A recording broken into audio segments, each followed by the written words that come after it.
guys, it's Mia here and welcome back once again to another bookish video. Now you probably already know, but today we are going to be talking about the final book in the Hunger Games trilogy, Mockingjay. Now this one slides around a bit more in the cover because for some reason this one did not want to stay taped shut. And if you guys know by now from my channel, you guys know I tape my book covers into my books so I don't lose them because this happens all the time.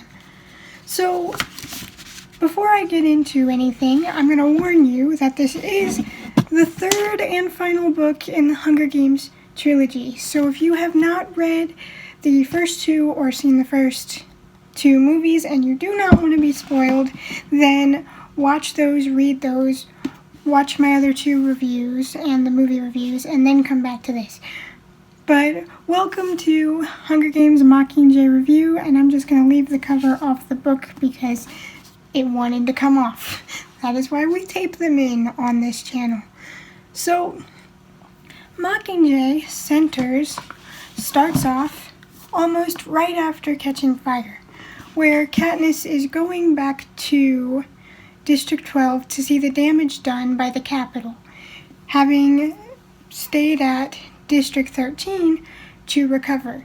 Now, she is fully immersed into the role of the Capitol rebel leader, but she found out that District 13 is not only alive, not only still around, but thriving. They have basically built an underground city after they were bombed into a supposed oblivion.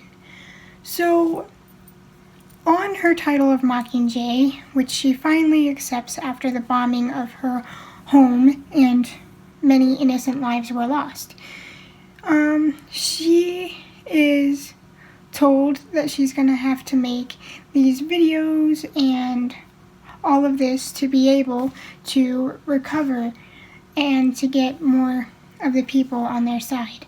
So I like the whole setup of this book and how she's not sure who she can trust and how she is dealing with the PTSD from both the original Hunger Games that she was in and the Quarter Quell Hunger Games.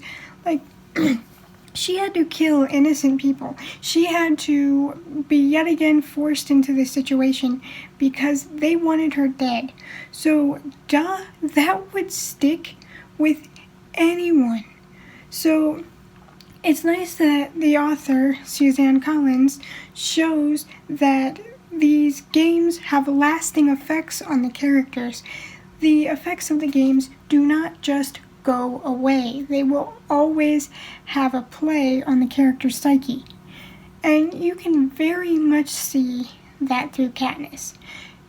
Katniss is very mentally out of it because she is that full of PTSD and that full of struggle with what she had to deal with. And it's just so sad. And this comes apart in the books or in this book at least, that really started to annoy me. And that was the fact that every single time Katniss would have an emotional outburst, or like she'd be triggered by something traumatic, or that would trigger a traumatic memory, instead of letting her work through those issues, they would constantly drug her into sleep.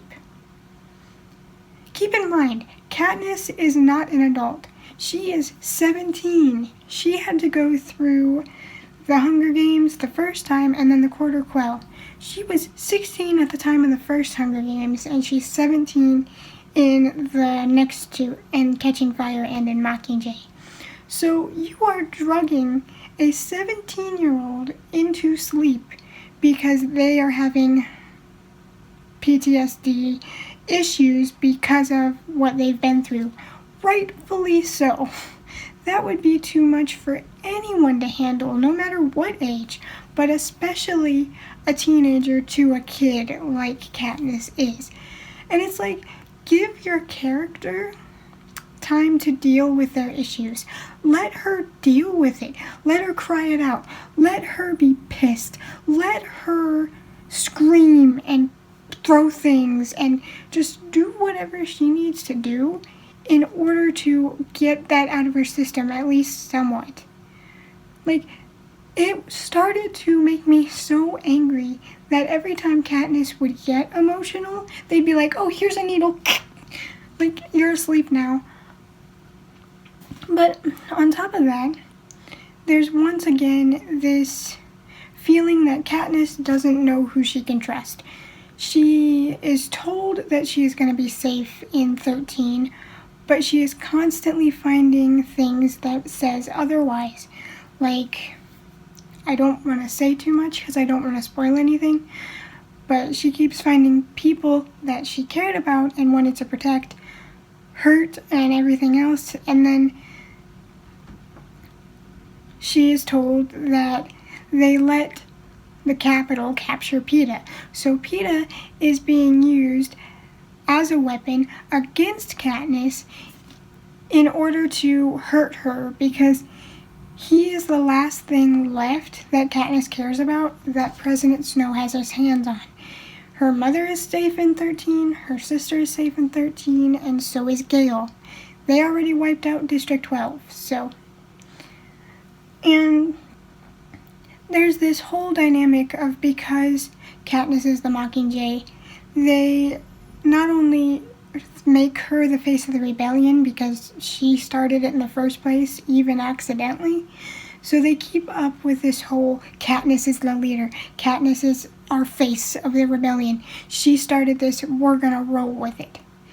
And they want her every day to go out and make YouTube videos, basically, and send them to the Capitol. And she is a terrible actor.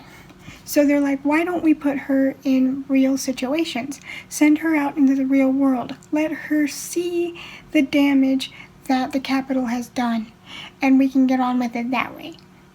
So they take this already traumatized girl, put her in horrible situations, to film her reaction to show it to members of the Capitol. These people are so messed up. It's so bad. It's so bad. Like, this poor girl already has been through hell and back and already has PTSD. And now you're sitting there forcing her into these sad, horrible situations yet again to make videos to shove in the Capitol's faces. And there's this constant back and forth because of those videos, with the Capitol trying to push their fake information, but the rebels trying to shove through the airways to push out the true information. So throughout this, she wants to kill President Snow because she sees him as the big boss, so to speak.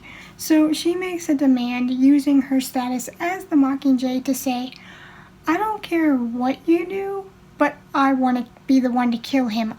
I want my arrow to pierce this rose-smelling, mouth-bleeding, sadistic bastard through the heart. I want to kill him. And I'm like, yep, yeah, I kind of agree. So she is telling that to the leader of 13, President Coin. And I was like, I don't trust you. As soon as they called her President Coin, there was just something about that sat wrong with me. And I'm glad to say that my feelings were justified, because I kept thinking the whole time I was reading this that 13 doesn't seem any better than the Capitol. And I was like, why does that feel that way to me? Because 13 is supposed to be a safe place. It's supposed to be a place where the people can be safe and protected and themselves. But the whole time there was just this nagging at me, like Katniss isn't any safer now than she was in the Capitol's clutches. And it comes to a head once Peeta finally comes back into the equation. And it's just a whole mess that I don't want to get into because I don't want to spoil anything, because I try to keep these reviews spoiler free in case people have not read the book or seen the movies or whatnot. But my goodness, this book just makes you not trust anyone. I don't like Gale. He's kind of a selfish jerk. I felt horrible for PETA. Katniss, I sympathize with, and I feel horrible for. She intentionally and unintentionally makes things worse for herself. It's hard to explain. But I feel terrible for Katniss. I want to smack everyone that will not leave her alone. And Gale is the most persistent jerk through this entire book. Like, the whole time, with Katniss suffering with all of this PTSD, all Gale can think about is the fact that she was lovey-dovey to PETA in the arena. Like, this girl is suffering from PTSD, and you're sitting there worrying about if you're going to get a relationship with her. She is not thinking about any type of relationship right now. You jerk. Back off a bit, let her cool down, and then try your luck.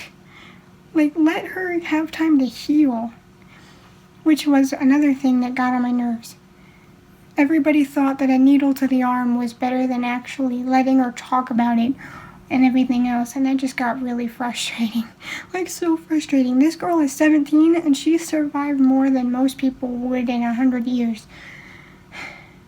So, I really enjoyed this book. I liked the whole feeling that something was not right in 13 and that they just couldn't be trusted. There was a death in the book that had me bawling, and I do not want to say who, once again, trying to free of spoilers, but I was crying because I was sad, and it was just, this book was emotional in a good way, and just everyone was so untrustworthy, and then the ones that were, you're like, when are you gonna die? Because I see this coming. So that is my review on the final book in the Hunger Games. I am so happy that I was able to finally pick it up, and I will review the movie here in a bit. So I will see you in that video.